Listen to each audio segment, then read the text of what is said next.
Ready start. It has been noticed that in the absence of proper guidelines and non-availability of timely and proper advice to the injured workman or to the legal heirs of the workman who meet with accidents arising out of and during the course of their duty as a result of negligence of the third parties, the board is unnecessarily burdened with financial obligations. Stop where a workman is disputed to discharge his official functions and meets with an accident with vehicles not owned by Punjab State Electricity Board. The board's liability is not absolute because the injured workman or the long legal heirs of the deceased workman, besides claiming compensation from the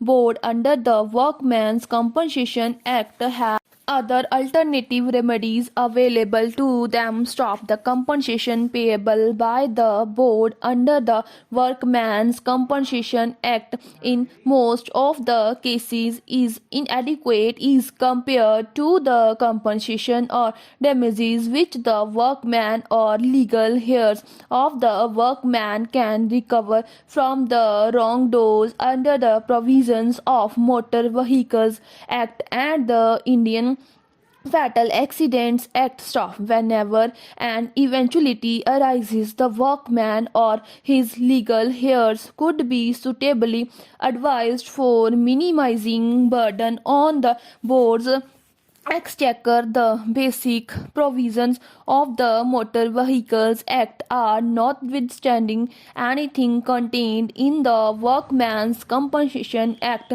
where the death or bodily injury to any person gives rise to a claim for compensation under this act and also under the Workmen's Compensation Act, the person entitled to compensation may claim such compensation under either of those acts but not under both. Stop para. Further, the Motor Vehicles Act provides that no application for compensation shall be entertained unless it is made within 6 months of the occurrence of the accident. Stop para. In short, compensation can be claimed either under the Workmen's Compensation Act or under the Motor Vehicles Act and not under both the acts. Stop. In case the legal heirs choose to put in claim under the Workmen's Compensation Act, the same may be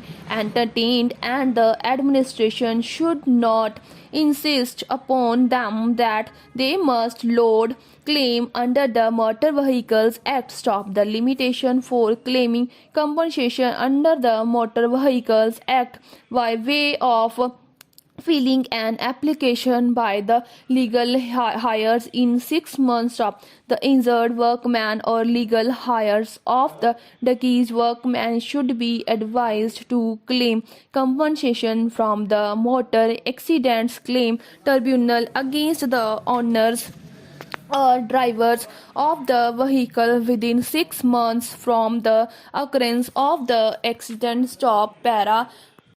In addition, the legal heirs of the deceased have another remedy also against the wrongdoers. Stop. They can file suit for damages under the Indian Fatal Accidents Act. Stop. Limitation for filing such a suit for claiming damages by the executors, administrators, or representatives of the deceased under the Indian Fatal Accident Act is 2 years from the date of death of the person. Stop para. The above position may be brought home to all concerned for taking recourse if and when such an eventuality arises. Stop.